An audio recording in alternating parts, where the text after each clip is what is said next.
Poverty is a global problem. According to the World Bank, in 2015, over 700 million people were living on less than $1.90 a day. While that represents a milestone, in 1990, it was over 1 billion. That's still way too many people. That number also includes extreme poverty that is defined by the UN as a condition characterized by severe deprivation of basic human needs, including food, safe drinking water, sanitation facilities, health, shelter, education, and information. It depends not only on income, but also on access to services. In today's video, we will be talking about why poor stays poor. Without further ado, let's begin. You're ignoring big debts. When you're broke, stacks of bills and overdue notices are a huge source of anxiety and dread. But avoiding those problems and failing to manage your debts only makes them worse, according to Robert Farrington, founder of The College Investor. A lot of young adults are burdened by student loans and other debt, yet they don't realize there are a lot of options out there for them, Farrington said. For example, for student loans, there are tons of programs that can help with lower payments and even forgiveness. But you have to take positive action and seek out these programs. You feel powerless. When you're poor or in the middle of a financial hardship, it can make you feel powerless to do anything to change it. But giving into those feelings of helplessness will only hurt you, said A.G. Smith, Vice President of Content Strategy and Managing Editor of Smart Asset. By getting accurate, unbiased knowledge and advice, people can feel empowered and confident in their personal finance decisions. Smith said, they can then take steps to make a better financial future. You haven't learned about personal finance. Most people are broke because they don't learn about personal finance, said the founder of Lazy Man and Money. He added that one example of the dangers of debt is that it has compound interest working against you instead of for you as it does with investments.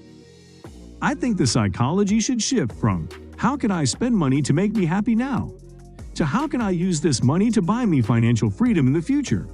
He said, if you are able to make that shift, you should be able to overcome most reasonable hardships.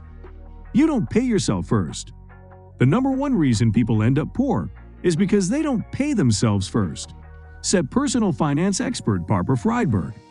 Paying yourself first means putting a portion of each paycheck into a savings account before divvying the rest out to cover expenses. The number two cause is paying with credit, Friedberg said. You put today's happiness before future financial needs. Poverty is often generational, according to Luke Lands, a speaker and personal finance writer at Consumerism Commentary. You might be poor simply because your family always has been, which is one of the hardest environments for making progress, Landy said. People who should be in good financial shape may not be, often because the decisions they make aren't aligned with their future financial needs, Landy said. Making conscious decisions that require some thought about the future isn't as satisfying in the moment as choosing something that they perceive to have an immediate positive effect on happiness. You lack an emergency fund.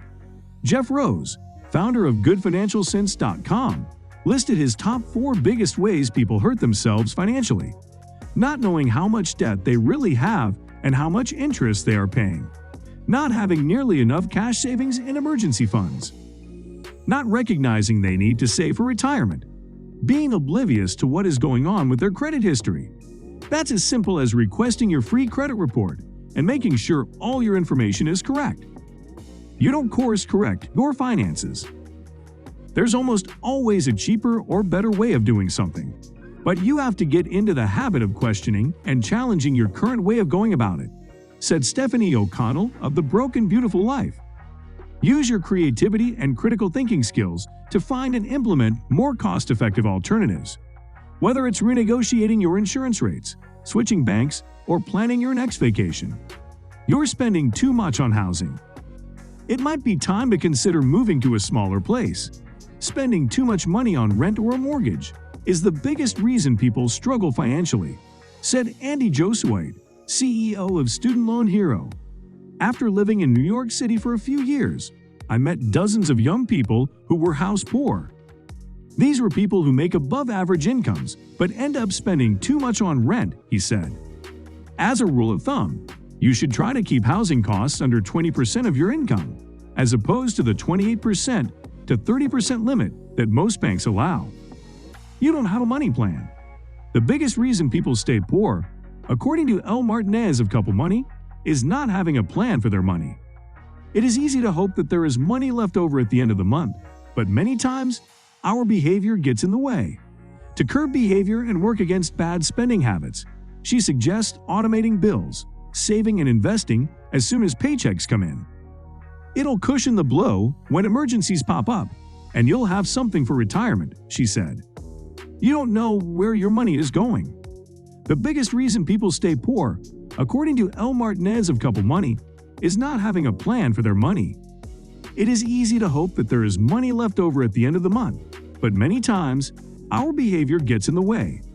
Donna Friedman, a personal finance expert and writer, said the biggest thing she sees keeping people in the paycheck-to-paycheck cycle is not having a budget. If you don't know where your money is currently going, you can't turn it in the direction you prefer it would do the most good, Friedman said, whether that's saving up an emergency fund, staying current on rent or mortgage payments, working toward retirement savings, or even paying for a vacation in cash. When you know you have enough money to deal with all of your needs and some of your wants, plus those pesky emergencies, you can sleep very well at night. You don't separate wants from needs. People, generally speaking, have a hard time differentiating wants and needs, said Grayson Bell, personal finance blogger at Debt Roundup. They use the word need for almost everything they purchase, causing them to actually believe they have to spend the money.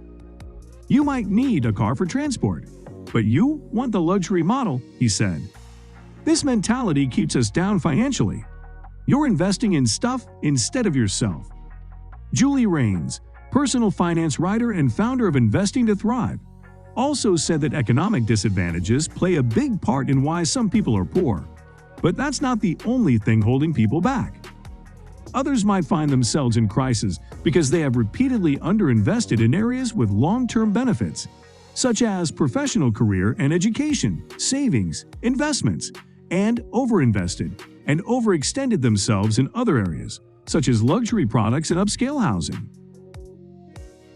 So guys, let me know your thoughts down in the comments section below.